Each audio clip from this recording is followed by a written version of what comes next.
finally home, back at the house, kicking it with Corinne Loperfido. What's up? How's it going, everybody. Corinne? I'm good. I'm glad we're set up. Day 3 of Desert Daze. How's it been so far? You know, it's been dusty, but we've had lots of good people. And here, look. Hey, Aubrey and Brenna, say hi. You're on the internet. Wait, that's my face. We got these girls over here. We got Rachel in the back, Lizzie over here. And anyway. Life is good. There was a dance party we were streaming here yesterday. It was wonderful. We just came back from the field, and everyone's talking about Pussy Power and the Pussy Powerhouse girls in the Pussy Powerhouse tent. Oh, what are they saying? They're just like, oh yeah, we saw you. We know the tent. We know the tent. We were there. Epic party. Sweet. So like, oh my God, it's so exciting. Are we having another party here tonight or what? Tonight, I don't think I have it in me. I can only do one of those, you know, because to DJ and make sure that everything's okay and everyone's safe, you know, dancing on the picnic tables, I'm always like, people are on drugs, people are drunk, people are tired, people are feeling it, and I'm always like running the party, but also like I want everyone to be safe, and so I'm like, you know. Yeah, absolutely. Safety is priority, but because it's like if someone falls and gets hurt, then the party's like, wah, wah. Rolls? Yeah. Oh, what's Lizzie got over here? Hello, Lizzie Jeff, what's Oh up? my God. I rolled some cannabis inside of a rose petal. It's my first time ever doing it. We're gonna smoke and see what happens. Whoa! What if we could eliminate rolling papers and just smoke out of fresh rose petals? What the fuck? Oh my gosh, zero waste. So Lizzie, talk about what you're doing. Well, this is my first experiment, rolling a rose joint. It tastes good, but I need to do more work. Can I just say, Lizzie Jeff, you look spectacular. Yes. Thank you. You got the pussy belt going on. You got the pussy belt going on. We got the pussy belt prototypes. Yes, there we go. Those breasts are looking too good. They're looking amazing. Lizzie Jeff. All right, so Who are you wearing? So I am wearing a couple of designers. This one here is by a good friend, Iggy. What does he go by? On Instagram, it's Uget. Uget. O-U-G-E-T. He created this in my backpack that I'll come back and show you. And then this yoni belt on my yoni, adorning my yoni in all of its beautiful power. Corinne Loperfido design. This Corinne, tell us about... Yes, do it. Take it over. Pussy belt number 2. I'm wearing it too. We're all wearing the pussy belt. And I have to say, it feels amazing to draw attention to your womb in such a beautiful way. Yeah, have you gotten lots of, have people been saying anything about the belts? I haven't, I just made them because, I don't know, I feel like, what's the harm in calling attention to something that makes you feel good and doing it in an artistic way? So what's the response been out there in the public? Well, I feel there's been a lot of good energy around me and a lot of respect from men, I have to say. Especially while wearing your wonderful bra over here. Oh yeah, and the magical motherfucker. We got it on. I have to say, Corinne, the stuff that you make is so powerful that it always gives me a lot of energy, and the more Corinne Loperfido I wear, the better. Tell us about the belt. ShopCorinneLoperfido.com. And actually, someone told me my website's fucked up, so, you know, deal with that later. Find her on Instagram. Yeah. Pussy Powerhouse, welcome to party. Let's talk about the next party, and first let's talk about the belts. Oh, well, I mean, that's really all I have to say about the belts. Like, right now, I'm using repurposed stuff, so I'll look for old belts and old charms that are vulvic in shape.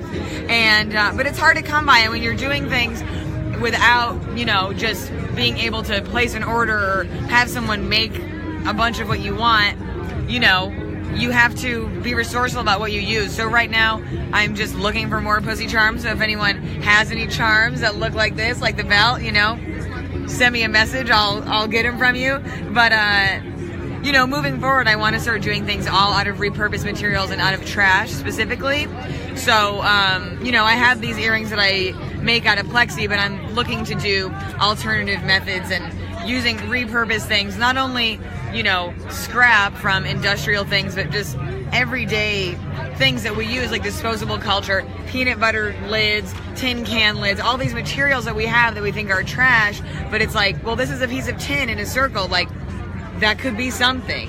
So I feel like the more that we can get beyond convenience and, oh, I could make this cheap and easy in China, you know, whatever, that's just not what I'm trying to do. And I feel like we need to transcend that, bring things back into the community and support local artists, not only just because, you know, it's good to support local, but the people that are creating the culture and creating interesting things, we also have to think about where those materials are coming from, not just the intellectual ideas, but ecologically speaking, what can we do as individuals, as artists, and as consumers to change our buying habits and not buy things that are just like fast and in the moment, but also long-lasting things that are well-made and that are environmentally conscious. Wonderful. And you're also conveying that message in your Pussy Powerhouse event that you create on a monthly basis in LA. Tell us a bit more about how you're using the zero waste to make sure that everyone who comes to the party has not created a piece of waste.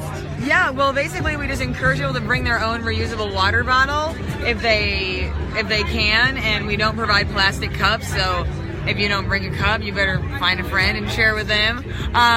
But yeah, we just want to draw attention to the fact that if we just take one little extra thought about what we're doing, we can change the way that people interact with consumption, because it's like, oh yeah, what if I did carry on a fork and a spoon and a cute little pouch in my bag with a cloth napkin and wash it? Or, okay, I know I'm going out to a restaurant and I'm probably not going to be able to eat all the food. I'm going to want leftovers. I'll bring a container with me, put it in my bag when I go to the restaurant. If I don't want to eat the rest of it, then I already have my to-go container and I can bring that home and, you know, do something that's glass and reusable, instead of always getting a new to-go container. Or always, like, you go to a restaurant, even sometimes you sit down and they give you like single-use items, and I'm like, why would I do that? And so for me, like, I don't want to use plastic disposable things, and I would rather carry around my own thing and eat off of a beautiful vintage fork that I got at the flea market for $1 than like a plastic fork. It just doesn't energetically feel good to me to eat off of disposable things,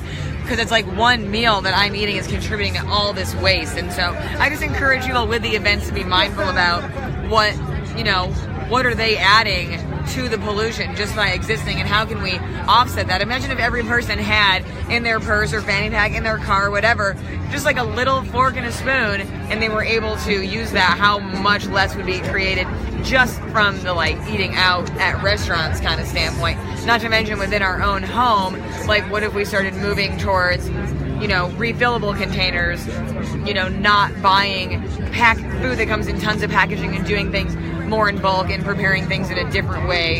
You know, I just try and infuse that into the events as well. Fantastic. And one last question. What have you got planned for Pussy Powerhouse in the future? We're trying to manifest. And when is the next event? Okay, so we actually just had a great bunch of different people coming through and ideas this weekend at Desert Daze. And so the theme for next month is On My Period. That show's November 16th at PS Kaufman in downtown LA. And then in December, we're going to have a show called Zero Waste, which will be about fashion and also just all kinds of different things that we can do, like educationally teach people about zero waste and be like, take care of the things you have and fix them, teach people how to fix their clothes, modify their clothes, because, you know, there's the food industry that's very wasteful and the garment industry is absolutely horrible with waste. So those are two major things that we all interact with on a daily basis, food and clothes, that there are a lot of things you can do to minimize the amount of waste, even in the production, like being aware of who you're buying from, like what are their practices, like where do they get their stuff made, what do they do with all that, and really holding the companies accountable that you're supporting, you're voting with your dollar, with your time and energy. And so if you can think about these things and hold these companies accountable and be like, no, I'm not going to support you if you are, you know, making things unethically or making fast things to sell that are going to break and, you know, wear out or be like a trend of the moment that goes away, and you're going to have this thing that's going to end up in a landfill after one season. Like, how can we all be smarter with our choices? And so anyway, that's a show in December. January is going to be all about bees and how cell phones, the cell phone signals are killing the bees, and permaculture and how we can keep bees and different just all about bees, education as that relates to, like we need bees and they're dying. And I feel like I just kind of had this download. I was listening to this Erykah Badu. She made a mixtape, or maybe it's a full album, I'm not sure, recently. It's on her SoundCloud if you look up Erykah Badu's SoundCloud. And she had this whole mixtape about phones. Like all the songs are about phones. And there was this one part where she's talking about how the cell phone signal is like fucking with the bee's ability to navigate, and I really was like, wow, I need to have a bee party immediately. Wow. So I was like, okay, I already had On My Period and Zero Waste booked, so it's like bees in January. February is going to be about altars, and I know that a lot of people feel lonely in February because it's Valentine's Day, and people are like, oh, I don't have a partner, or blah, blah, blah. It's like, it'll be about building an altar. Okay, Lizzie Jeff is back. Small. Okay, all right. All right, let's go to Lizzie for a minute. So we're trying it out again. It's a smaller one, and I think everyone can have a hit. Let's just pause this live video. No, it's all right. We're good. My battery's about to die. I don't want to miss your face. Oh, We'll continue right on once we plug in. All right, stay tuned. Stay tuned. beautiful.